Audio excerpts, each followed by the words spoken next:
আজ আমি এসএসসি ২০২৫ সালে বরিশাল বোর্ডে আসা ফিজিক্সের দ্বিতীয় অধ্যায়ের এই গুরুত্বপূর্ণ অঙ্কটি সমাধান করব। তুমি এই ভিডিওটি সম্পূর্ণ দেখলে এই প্রশ্নটি খুব ভালো মতো বুঝতে পারবে এবং এর সাথে সম্পৃক্ত অন্যান্য প্রশ্ন তুমি খুব সহজে সমাধান করতে পারবে।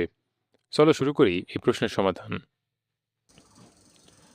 প্রশ্নে বলা হয়েছে পি ও কিউ দুটি নৌকা যথাক্রমে 8 মিটার পার সেকেন্ড ও 5 মিটার পার সেকেন্ড বেগ এবং 4 মিটার পার সেকেন্ড স্কোয়ার ও 6 মিটার পার সেকেন্ড স্কোয়ার ত্বরণ নিয়ে একটি প্রতিযোগিতায় যাত্রা শুরু করে এবং একই সময়ে নদীর অপর তীরে পৌঁছায়।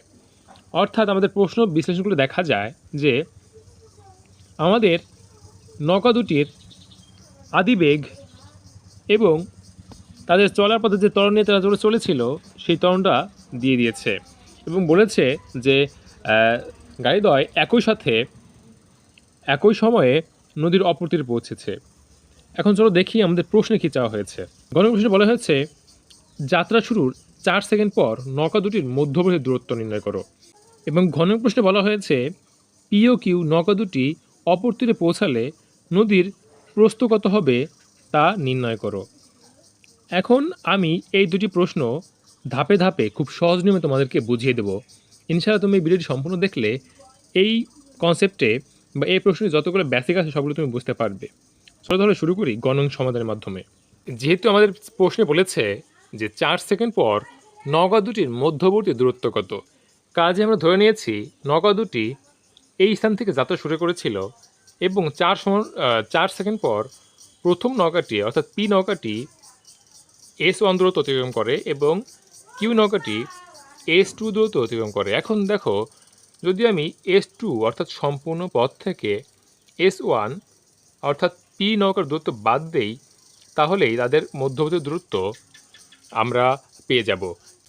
এখন আমাদের কাজ হচ্ছে পি নৌকার অতিক্রান্ত দূরত্ব নির্ণয় করা এবং কিউ নৌকার অতিক্রান্ত দূরত্ব নির্ণয় করা এবং তারপর আমরা S2 থেকে অর্থাৎ কিউ নৌকার দূরত্ব থেকে পি নৌকার দূরত্ব বিয়োগ করলে আমরা পি ও কিউ নৌকার মধ্যবর্তী দূরত্ব পেয়ে যাব।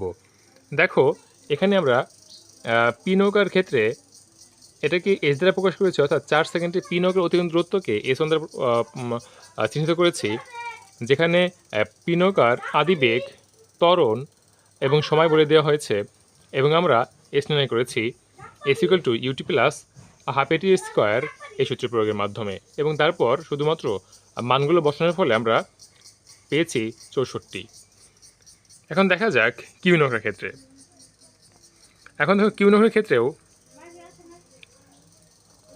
ক্ষেত্রে আমাদের আদিবেগ U2, ত্বরণ A2 এবং T4 সেকেন্ড দেওয়া ছিল। এখন আমরা S2 নির্ণয় করেছি একই সূত্র প্রয়োগের মাধ্যমে এবং পরবর্তী লাইনে মানগুলো বসিয়ে আমরা কিউ নৌকার অতিক্রান্ত দূরত্ব পেয়েছি 68 মিটার।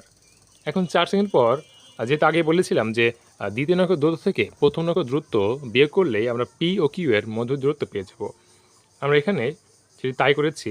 S2 থেকে S1 বিয়োগ করার মাধ্যমে আমরা উত্তর পেয়েছি 4 মিটার। এখন ঘন প্রশ্নে বলা হয়েছিল যে পি ও কিউ নৌকা দুটি অপর তীরে পৌঁছালে নদীর প্রস্থ কত হবে তা নির্ণয় করো। চলো এখন দেখি ঘন প্রশ্নের উত্তর কীভাবে সমাধান করা যায়।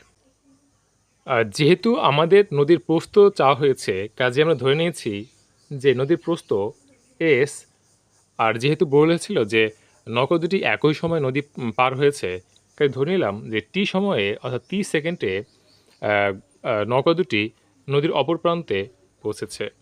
এখন দেখো, দুটি নৌকার ক্ষেত্রে টি সেম এবং অতিক্রান্ত দূরত্ব কিন্তু সেম, কাজেই যদি আমরা টিটা বের করতে পারি তাহলে এস অটোমেটিক বের হয়ে যাবে। কাজে আমাদের কাজ হবে ট্রিক্স বা ধাপ অনুসরণ করে টি এর মানটি বের করা, কেননা টি ছাড়া আমরা এস কখনোই নির্ণয় করতে পারি না। কাজে চলো দেখি কিভাবে আমরা টি এর মানটা বের করতে পারি।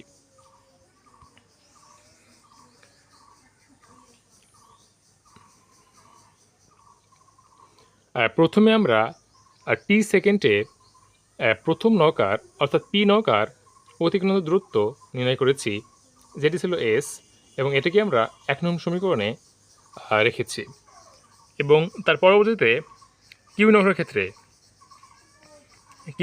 আমরা টি সময়ের জন্য